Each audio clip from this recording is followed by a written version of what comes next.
మాకు అత్యంత సన్నిహితులైన love gospel వీక్షకులందరికీ సర్వశుభాలు తెలియజేస్తున్నాం. చాలామందిలో ఉన్న సందేహం ఏంటంటే, ప్రవక్త అయిన యెషయి ఎలా చనిపోయాడు, యెషయి ప్రవక్త ఎక్కడ చనిపోయాడు, ఎలా చనిపోయాడు, ఎందుకు యెషయి మరణం మిస్టరీగా ఉంది అని చాలామందికి ఈ డౌట్ ఉంది. కాబట్టి యెషయి ప్రవక్త మరణం గురించి ఈ వీడియోలో మనం డిస్కస్ చేద్దాం. యెషయి ప్రవక్త యొక్క మరణం బైబిల్లో రాయబడలేదు. సో బైబిల్లో లేదు, వాక్య ప్రకారం ఎలా చనిపోయాడో కూడా రాయబడలేదు, చిన్న హింట్ కూడా ఇవ్వలేదు. అయితే అప్పటి దేవుని ప్రవక్తలను భక్తులను చిత్రహింసలు చేసి చంపిన రాజు మనష్షే. ఆ మనష్షే పాలనలోనే యెషయి హతసాక్షిగా మరణించాడు అని బలంగా విశ్వసిస్తున్నారు. అయితే ఇది కూడా బైబిల్లో లేదు. ఆ తర్వాత యూదుల యొక్క ట్రెడిషన్స్, క్రిస్టియన్ ట్రెడిషన్స్ ద్వారా ఇది మెల్లమెల్లగా అందరూ కూడా విశ్వసిస్తున్నారు. యెషయి ఎవరు అంటే, యెషయి క్రీస్తు పూర్వం 8వ శతాబ్ద కాలంలో దేవుని ప్రవక్తగా దేవునికి పరిచర్య చేసిన వారు యెషయి. యెషయి గ్రంథకర్త కూడా ఈయనే. యెషయి అంటే దేవుని సహాయం అని అర్థం. యెషయి ఆమోజు కుమారుడు, రాజవంశం నుంచి వచ్చినవాడు. యెషయి ఒక ప్రవక్తిని వివాహం చేసుకున్నాడు, 2 కుమారుల్ని కలిగి ఉన్నాడు. షియర్ యషూబు అనే ఒక కుమారుడు, మహేర్ షాలల్ హజ్బజ్ అనేటువంటి 2వ కుమారుడు. 2 కుమారులు ఉన్నారు యెషయికి. యెషయి గ్రంథంలో 7వ అధ్యాయం 3వ వాక్యం, 8వ అధ్యాయం 3వ వాక్యంలో వారి 2 కుమారుల గురించి చూస్తాం. రాజు అయిన ఉజ్జియా పరిపాలనా కాలం ముగిసే సమయానికి అతడు ప్రవక్తగా పిలువబడి ఉండొచ్చు. యెషయి దేవుని ప్రవక్తగా దాదాపు 60 సంవత్సరాలు దేవుని పరిచర్య చేశాడు. యెషయి 1:1 ప్రకారం యెషయి ఆలయంలో కూడా లేదా యాజకుడిగా కూడా పనిచేసి ఉండొచ్చు. ఎందుకంటే ఆలయంలో ఉన్నప్పుడు దేవుడు పిలిచాడు యెషయిని. 6:4 ప్రకారం దేవుని పిలుపు కొరకు అభిషేకించబడ్డాడు కూడా. యోధా రాజుల పాలనలో దేవుని ప్రవక్తగా దేశానికి సేవ చేశాడు. ఉజ్జియా, యోతాము, ఆహాజు మరియు హిజ్కియా ఇలాంటి రాజుల కాలాల్లో దేవుని ప్రవక్తగా ఉన్నాడు. 1వ అధ్యాయం 1వ వాక్యం ప్రకారం రాజైనటువంటి హిజ్కియా క్రీస్తు పూర్వం 686లో చనిపోయాడు. హిజ్కియా చనిపోయిన తర్వాత అతని కుమారుడు మనష్షే అనేవాడు వచ్చాడు. ఈ మనష్షేనే అతి క్రూరుడు, దుర్మార్గుడు. అయితే ఇప్పుడు యెషయి ఎలా చనిపోయాడు అనే దానికి కూడా కొన్ని సిద్ధాంతాలు ఉన్నాయి. దానిలో మొదటిగా సావన్ ఇంటూ 2గా చీల్చబడ్డాడు అనేది ఒకటి. యెషయి ప్రవక్త 2 ముక్కలుగా చీల్చబడ్డాడు అని చెప్పడానికి ప్రధానమైన కారణం ఏంటంటే, మార్టిర్డమ్ ఆఫ్ ఎజయా అనేటువంటి ఒక గ్రంథం ఉంది. అది బైబిల్లో చేర్చలేని వేరే పుస్తకం. దానిలో ప్రవక్త యొక్క మరణం గురించి, యెషయి ప్రవక్త ఎలా చనిపోయాడో దాని గురించి వ్రాయబడింది. మేబీ ఆ టెక్స్ట్ అనేది క్రీస్తు శకం 100లో రాయబడింది అని నమ్ముతున్నారు. మరో విషయం ఏంటంటే, అజెన్సన్ ఆఫ్ ఎజాయా అనేటువంటి సూడోపిగ్రఫిక్ జూడో క్రిస్టియన్ టెక్స్ట్ అది. దాని ప్రకారం కూడా ప్రవక్త మరణం గురించి ముందుగానే చెప్పబడింది. భయంకరమైన మనష్షే రాజు ద్వారా అది నెరవేరింది అని ఆ టెక్స్ట్ ద్వారా తెలుస్తుంది. అంటే మనష్షే యెషయిని బంధించి చెక్కతో తయారు చేసిన ఒక రంపంతో 2గా చీల్చినట్టు రాయబడింది. అలాగే యూదుల తల్ముద్ ప్రకారం కూడా అలాంటి ఒక సిమిలర్ స్టోరీ అనేది క్రీస్తు శకం 200 ఆ టైంలో ఓరల్ ట్రెడిషన్గా చెప్పుకునేవారు. యూదులు కూడా మనష్షే రాజు యెషయిని చంపించాడు, ఇలా 2గా చీల్చేశాడు అని ఓరల్ ట్రెడిషన్ కూడా ఉండేది. యూదులందరూ అట్లానే చెప్పుకునేవారు. ఇది మొదటిది. ఇక రెండవ సిద్ధాంతం ఏంటంటే, version number 2, in a tree, చెట్టులో ఉన్నప్పుడు చంపేశారు. అంటే చెట్టులో దాక్కున్నప్పుడు యెషయి ప్రవక్తని చెట్టులో ఉండగానే చంపేశారు. యెషయి చనిపోయిన విధానాన్ని ఇంకో సందర్భంగా కూడా ఇలా చెప్తారు. దేవుని ప్రవక్త అయినటువంటి యెషయి ఈ రాజైనటువంటి మనష్షేకు భయపడి, వారు వెతకడానికి ప్రయత్నం చేస్తున్నప్పుడు, చంపాలని చూస్తున్నప్పుడు భయపడి యెషయి పారిపోయి దేవదారు చెట్టు లోపల దాక్కుంటాడు.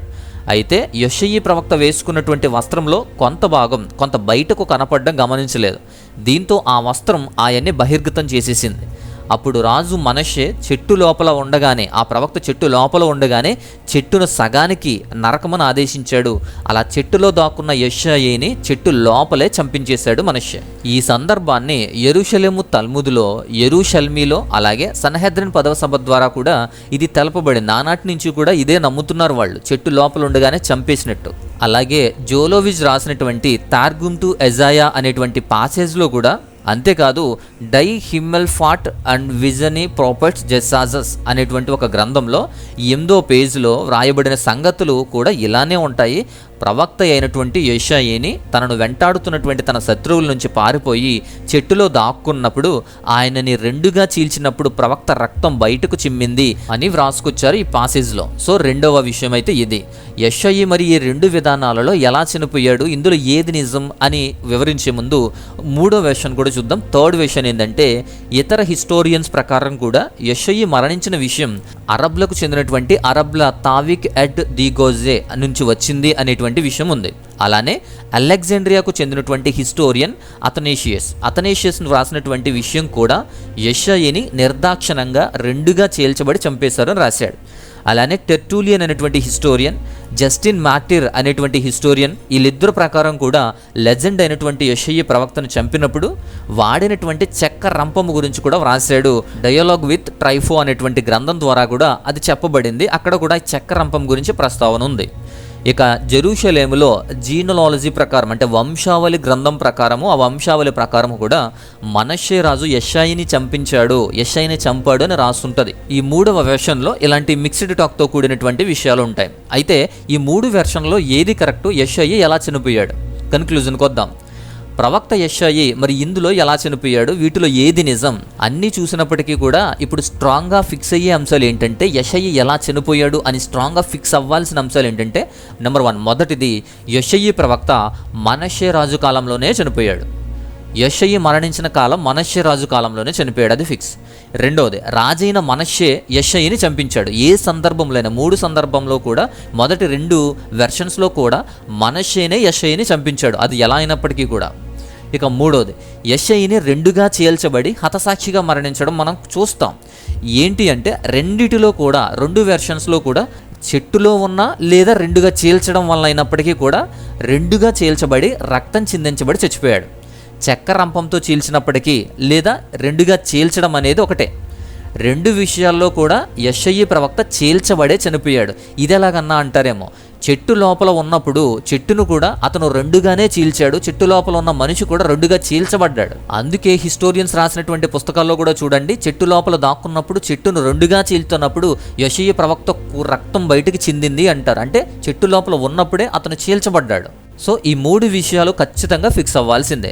అయితే ఏది జరిగినా ఈ 3 విషయాలు అయితే స్ట్రాంగ్గా అన్ని సందర్భాల్లోనూ కూడా నిజమే కదా.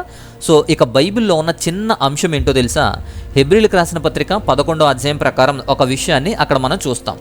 ప్రవక్తల కోసం మాట్లాడుతూ వారి శ్రమలు హతసాక్ష్యాలు గురించి వివరిస్తున్నప్పుడు హెబ్రీలకు రాసిన పత్రిక 11వ అధ్యాయం 37వ వాక్యంలో చూడండి, ప్రవక్తలు రాళ్లతో కొట్టబడ్డారు, రంపములతో కోయబడ్డారు, శోధించబడ్డారు, ఖడ్గంతో చంపబడ్డారు. ఇలా కొన్ని ప్రస్తావనలు అక్కడ ప్రవక్తల గురించి వ్రాయబడుతూ ఉంటుంది. సో ఇలా వివరిస్తున్నప్పుడు రంపంతో కోయబడ్డారు అనేది యెషయా కోసమే వ్రాసింది అని మనకు అర్థమవుతుంది. ఎందుకంటే రెండుగా చీల్చబడడం, రంపంతో కోసి రెండుగా చీల్చబడి చంపడం అనేది యెషయా ప్రవక్త గురించే. మరి ఏ ప్రవక్త, ఇతర ప్రవక్తల గురించి అది లేదు కాబట్టి అది యెషయా ప్రవక్త గురించి వ్రాయబడింది అని మనం నమ్ముతున్నాం. కాబట్టి ఆ వెర్స్ అనేది అంటే రంపములతో కోయబడ్డారు అనే వాక్యంలో ఉన్న మాట యెషయా కోసమే అని మనకు అది అర్థమవుతుంది. అయితే ఇప్పుడు ఫైనల్గా ఏం జరుగుతుంది అంటే మనష్షే రాజు ఈ యెషయాని దేవుని ప్రవక్తను చంపాలని వెతుకుతున్నప్పుడు, శిక్షించాలని చాలాసార్లు ప్రయత్నించి చంపాలని చూస్తున్నప్పుడు పారిపోయి ఆ దేవదారు వృక్షంలో దాక్కున్నాడు. యెషయా మనష్షే ద్వారా చీల్చబడి చంపబడ్డాడు, హతసాక్షిగా మరణించాడు అనే విషయం క్లారిటీగా తెలుస్తుంది. మీకు ఇది సింపుల్గా అనిపించవచ్చు, కానీ యెషయా మరణం గురించి చాలా డిబేట్స్ ఉన్నాయి. యెషయా మరణం గురించి చాలా కన్ఫ్యూజన్ ఉంది.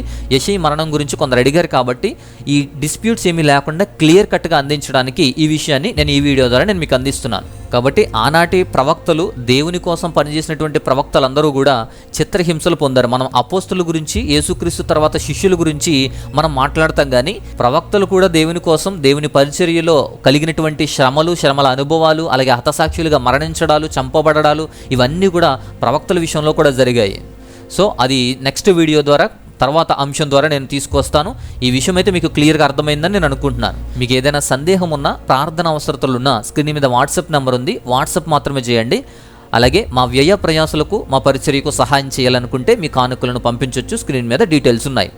సో ఈ విషయం అంతా మీకు అర్థమైంది కదా. మరొక అద్భుతమైనటువంటి మంచి అంశం ద్వారా నేను మరలా వస్తాను. దేవుని మహా ఉన్నతమైన కృపా కాపుదల మీ అందరికీ తోడయుండి బలపరచును గాక. ఆమెన్.